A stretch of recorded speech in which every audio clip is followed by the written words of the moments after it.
Welcome to the Open Forum in the Villages, Florida podcast.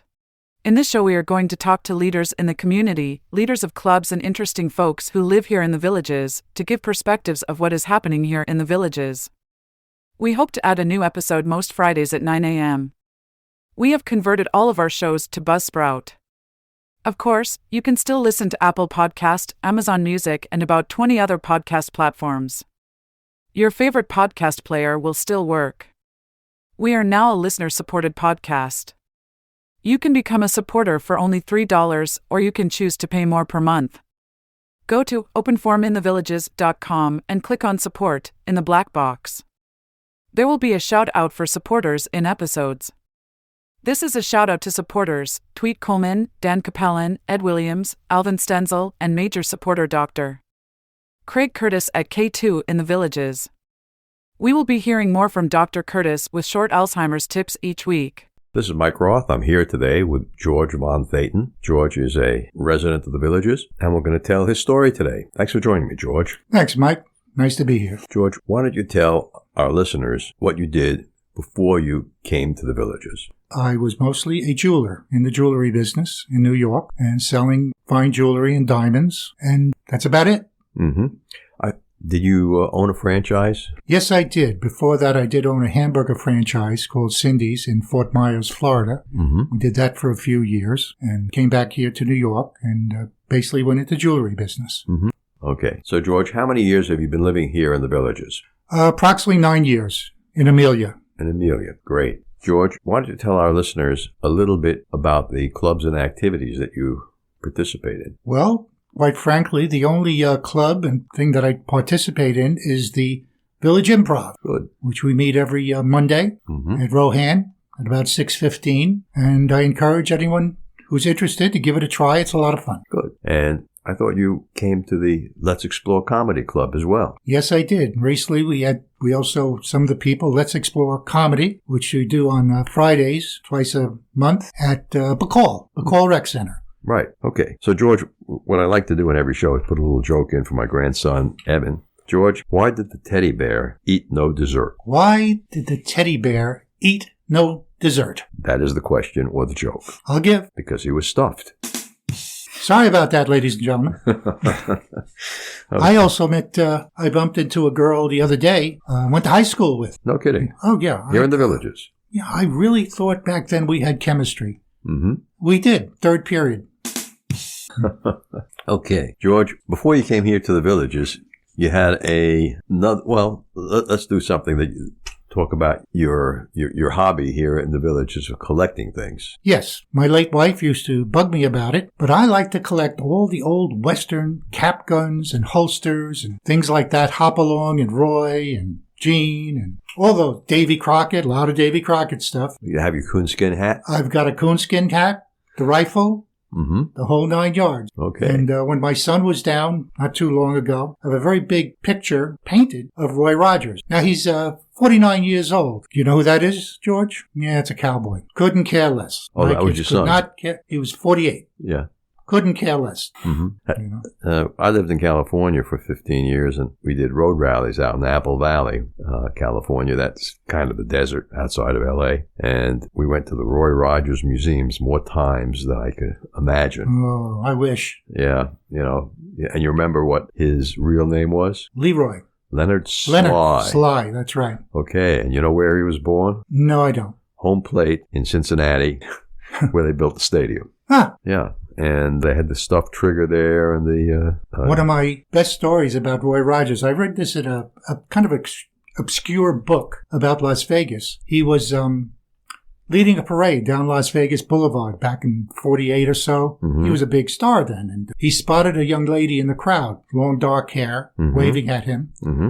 And story goes, he rode over with Trigger, picked the young lady up and rode off. And it said, and I quote, they had dinner that night. Mm-hmm. The young lady's name was Barbara Jean Baker, Marilyn Monroe. Really? When she was 19. Wow. So I'm sorry, he's one of my heroes because if he was with a 19-year-old Marilyn Monroe, he was king of the Cowboys.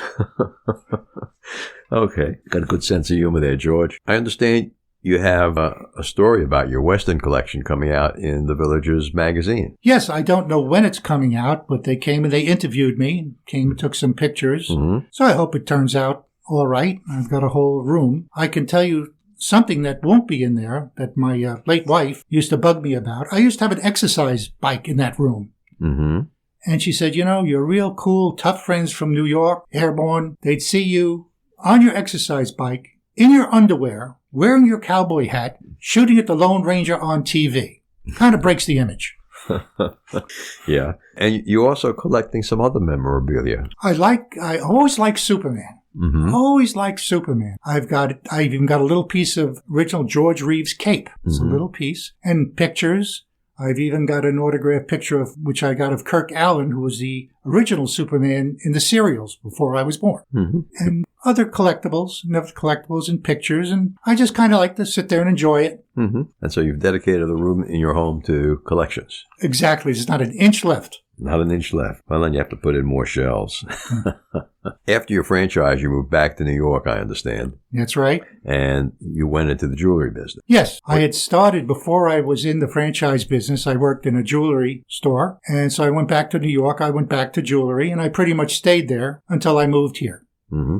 When you were in New York, I understand that you did quite a lot in the movie and film and the TV industry. Yes, I did. I've probably done 50 or 60 movies and TV shows. I had no stars in my eyes. I just enjoyed doing it. Mm-hmm. I can know it work. I remember someone saying to me, I spent my whole day off at Sex and the Cities, did a few of those, and said, how could you spend your whole day off for a lousy $150, $200, To be an extra. To be an extra. I said, well, let me put it this way. I don't know what you do for fun. You go and play golf, you go fishing, you go bowling. I don't know what it costs you. But here's what I do on my day off. I go and they feed me all day long, especially when you're in the union. Then we're not talking sandwiches here. We're talking 3 big meals a day and everything in between. Mm-hmm. But then they'd make you work with beautiful women all day long. Yuck! But I had to do it. And then they paid me money. They paid you money to work with with beautiful women all day long. You got to do what you got to do. You got to do what you got to do. So how many times were you on Sex and the City? Oh, probably about 11, maybe a little bit. 11, 12. Uh-huh.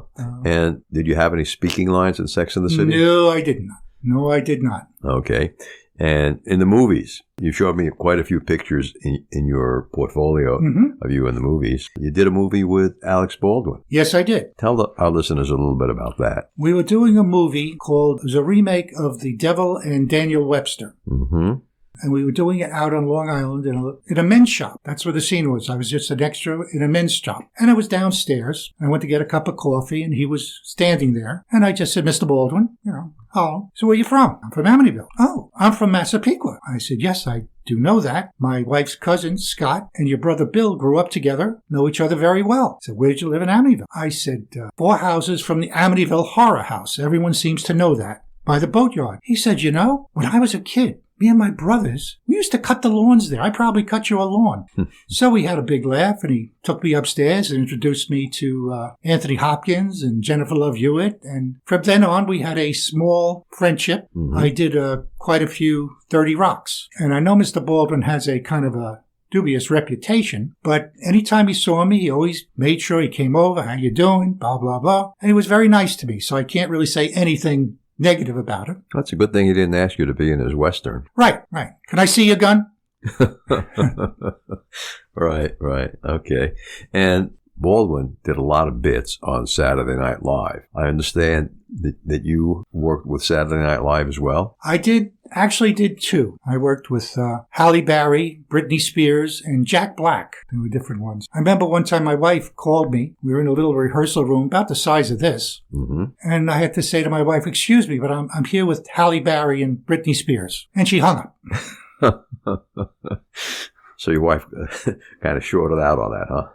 Yeah, well, that happens. Yeah. In Sex on the City, I understand you had a good friendship with Cottrell. Kim Cottrell. A very, very nice lady. Entirely different lady than she played on the show. Very nice. She was the only one who come over and talk to us peon extras. And we tell jokes and stuff like that and got to know each other a little bit. Mm-hmm. my only fame to claim, I think I said that right, after the show ended, I was Were you on the finale episode? I was in her finale episode. Okay. Where she took off her wig and she's supposed to have cancer. I didn't see myself. Okay. But I was there. My wife calls up and said, Kim Cattrall's on the phone for you. Really? All right. So, hello, Kim. How are you? And she invited me to go with her to a barbecue out in the Hamptons. I said, oh. And then she said, who was that on the phone? I said, well, that was my wife. She said, you never told me you were married. And that was the end of my relationship with Kim Cattrall. Understandable. Today's tip for avoiding Alzheimer's from Dr. Craig Curtis. Dr. Curtis, several new medicines have been approved by the FDA for the treatment of Alzheimer's. How effective are they? So the effectiveness so far shows an approximate 30% slowing of Alzheimer's disease when these medicines are used in patients with the very earliest stages of the disease. With over 20 years of experience studying brain health, Dr. Curtis's goal is to educate the Villages community on how to live a longer, healthier life. To learn more, visit his website, craigcurtismd.com, or call 352-500-5252 to attend a free seminar. I have a very good story about Sex and the City, if you want to know how I actually got into that show. Yeah, how did you get into the Sex and the City show? Well, it was like this. My daughter had just graduated her master's degrees from NYU, got a job in the city. She got an apartment off Steinway Street in Astoria, Queens, which was right across the street from Silver Cup Studio. All right. So from the trade paper, They turned the old Silver Cup bakery into a studio. That's right. You still smell the bread. I said to her, listen, I'm not going to go and stand on that line. That's going to be massive. Sex and the City at that time was the big deal. I said, but I miss my daughter. I'll go there. Maybe I can throw my resume headshot in the pile.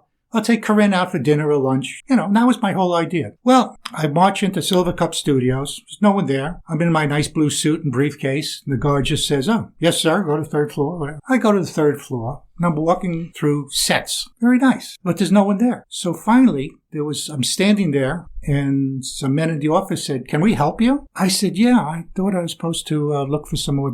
Nah, we don't have anything here. I said, oh. Now I look at the paper called Backstage. I just saw Steinway, Silver Cup Studios, my daughter's address. Yeah, all these auditions were down in 2nd Avenue in the city. So I stood there like a chump. Man says to me, can you hang out here? I'll get somebody to talk to you. Sure. A woman came up, handed my picture. She said, you have a tuxedo? Yeah. Yes, ma'am, I have a tuxedo. Well, thank you for coming in. Well, now I was very excited because I was in the studio, walking around the studio. Right. I ran outside to the first, and get this, children, payphone I could find. I called. My wife picked it up. She said, listen, somebody from Sex and the City just called you. They want you there tomorrow. Really? So at home we called, made the arrangements. It was in the Roosevelt Hotel. I took the day off. Okay. But that Monday, I called that woman because I had her card. And I just said, thank you very much for calling me. I really appreciate it. I had a very nice time. Everyone was very nice to me. And I just want to say thank you. And she said, George, I've been in this business a long time. And you were the very first person, background, extra, ever called me up and said, thank you for the job. Well, thank you. It's the way I was brought up, I guess.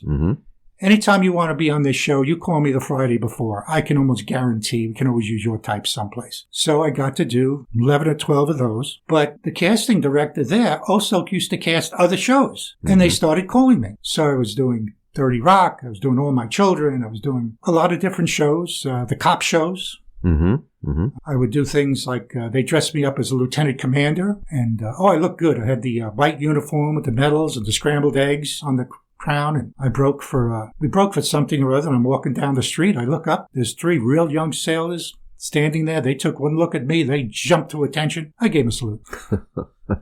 So, George, that show, I understand, was filmed on the Enterprise in New York Harbor? No. I did a film on the Intrepid. In the Intrepid. New York Harbor. It was called Aftershock. It was a TV movie. And that was a lot of fun because we had the run of the ship. And what little boy wants his own aircraft carrier? I mean, afterwards, I knew I had a very long drive back to Amityville in traffic. I just went, got myself a cup of coffee, sat on the deck in the rear, the stern of the boat, like it was my own boat, watched the sun go down over New Jersey. Here I am. That was a good day. That was a good day for me. So you were a member of the Screen Actors Guild? Yes, I am. AFTRA and SAG. Both? Yes. When did you join those unions? Actually, they made you. They made you. After you got seen a couple of times. Mm-hmm. I don't know if it was Saturday Night Live the first time or All My Children the first time or something called the Jamie Kennedy Experience, if anybody remembers that show. Very funny show. They basically make you join.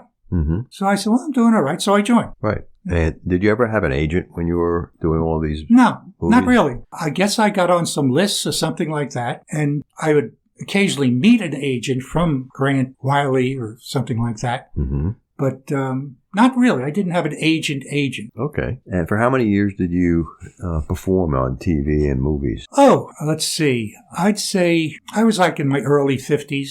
Mm-hmm. So until I had an accident when I was 63, that kind of ended my working and acting career. Mm-hmm. So about that long. Okay. Give or take. Good. So, George, let me ask you about how you developed some of the accents that you've used in improv. You do a very good Ed Sullivan. Would you show that? Let our listeners hear that? Well, thank you, Mike. Thank you here. I'm here on your podcast doing a really, really big shoe. Outside the audience there, we have Topo Gigio, little bloody damn mouse. You want to cue the dancing bear? Somebody want to clean up the bear's shit? It's all right. All right. Okay. And you also do a pretty good Jackie Gleason. Ooh, how sweet it is. The reason that I met Jackie Gleason when I was young. Really? Yeah. Actually called him Uncle Jackie for a little.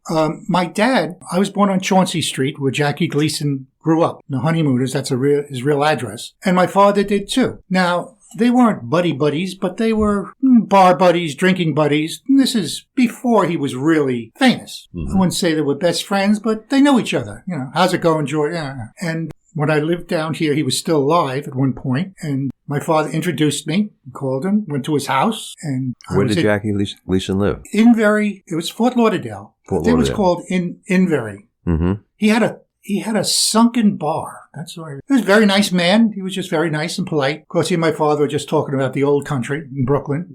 Mm-hmm. That's about it. Okay. George, why don't you share with our listeners a little bit of the stand-up routine you've done for your life here in the Villages as a single guy? Well, a lot of times I am a single guy here in the Villages. It's hard to date in the Villages. It really is, you know. The women here treat me like a sex object. Every time I want sex, they all seem to object. But, you know, I went on a blind date one time. A friend of mine fixed me up. Mm-hmm. Said, you'd like this girl. She's out of this world. Mm-hmm. Out of this world with a nice personality. And so I went, knocked on the door. Oh, yeah, she was out of this world. Oh, yeah, I agree. Let's say if Chewbacca and Ming the Merciless had a baby, pretty much that's what she looked like. She was so ugly when she stood on the beach, the tide wouldn't come in. You know, we walked across the grass. She was heavy. We hit oil. I thought you'd say we almost got swallowed by a sinkhole. Well, you know, I always liked the beach. I always liked the water. I grew up on the water, Long Island. Mm-hmm. Went to SeaWorld the other day. Had a date. We went to SeaWorld, but the way the world is changing now. She wanted to see the whale, but instead of Moby Dick, now they call it Maybe Dick. Okay. And here in the Villages, how long have you been looking for a new girlfriend? Oh, it's a good 5 or 10 minutes now. I can't really say I'm looking. I've met a few very, very nice people. Mm-hmm. You know, after you're married 50 years, it's a little hard to kind of get back. But we'll see. If there's anybody who would like a very used man, you know, around 74 years old, here I am. You can contact Mike Roth, and he'll put you in contact.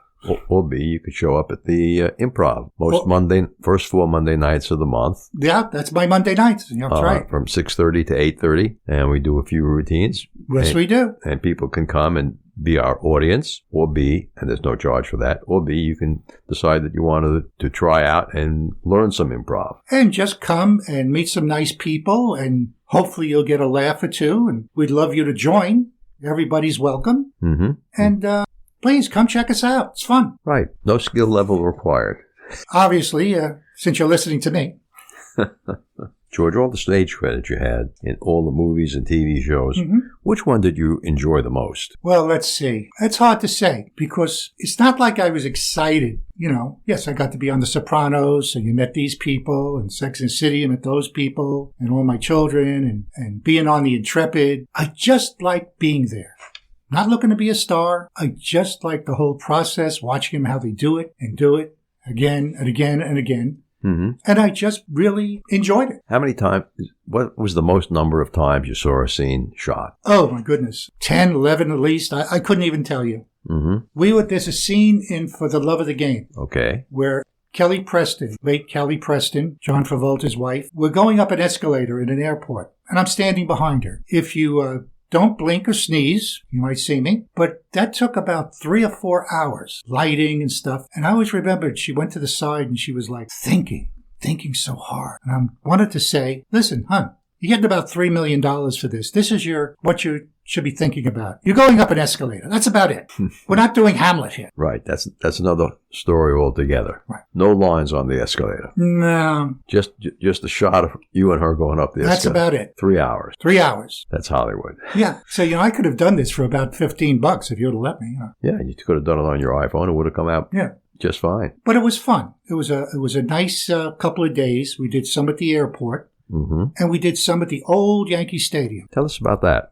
Well, it was kind of funny. They had about 100 of us, and we kept changing our shirts and moving around to different parts of the gallery so they could shoot us so it looked like we were full. But the fun part, there's a lot of downtime. I got up from the stands and I walked out into the field. No one bothered me. I remember I'm standing at home plate. Now, I'm not biggest baseball fan, but I'm standing at home plate at Yankee Stadium. Mm-hmm. And going through my mind, I'm saying, this is the old Yankee Stadium. The old Yankee Stadium. I'm saying, anybody who was anybody in baseball stood on that plate. Mm-hmm. And me. Babe Ruth. And me. Joe DiMaggio. Me. And George Von Thaden. And I thought, I went home, I thought they should have put me a monument in that Monument Valley they had over there. Mm-hmm. But they didn't. Hey, George, I want to thank you for being part of Open Forum in the Villages and remind everyone that if you want to meet George in person, he'll sign autographs. Oh, jeez. At our improvs, Monday nights, 6:30 to 8:20 at Rohan. Could I mention one thing that we forgot to talk about? Sure, George. Go ahead. People ask me where I live. For a long time, we were living in Amityville, and I was living 4 houses from the Amityville Horror House. Mm-hmm. And everybody seems to know that. It's not that funny, but it's amusing. Mm-hmm. Did you have any experiences with the Amityville Horror House that suggest to you that there were ghosts there? Well, I've been in the house many times because there's a neighbor of mine. Right. Did people just move in and move out? Well, my friend Brian, he was there for quite a while. He put a lot of money into that house. Mm-hmm. I can tell you one story. All the homes there were built in the 1860s, 1880s on the water. Very nice old homes. Mm-hmm. And I'm taking out the garbage and 2 young children, 12. Excuse me, sir, is this the horror house? Why? Well, the man down there said, this house was the horror house. I said, oh, he did. I caught on pretty fast. I said, no, you misunderstood. I own the house, which I don't. I rent it out. Why? Would you like to go in? Could we? Yeah, sure. You knock on the door. His name is Brian. Knock on the door and say, George says. A few minutes later, the phone rang in the kitchen. I picked it up, and we'd have to end this podcast because I really can't tell you what he told me over the phone. But you get my drift. Oh, he said something derogatory. Oh. A lot of exclamation. Why did you send over these kids? Because he said my house was the horror house. Okay. And when my daughter, when she was younger, she had a little bit of a speech impediment. Mm-hmm. The teacher told me, says, I asked Corinne where she lived, and she says, oh, in Amityville, 4 houses from the Amityville Horror House. For her mouth to God's ear, but it wasn't true. Okay, George, thanks for being with us. Well, thank you. Thank you very much, Mike. Great. Remember, our next episode will be released next Friday at 9 a.m. Should you want to become a major supporter of the show or have questions, please contact us at mike@rothvoice.com. If you know someone who should be on the show, contact us at mike@rothvoice.com. We thank everyone for listening to the show. The content of the show is copyrighted by Roth Voice 2023, all rights reserved.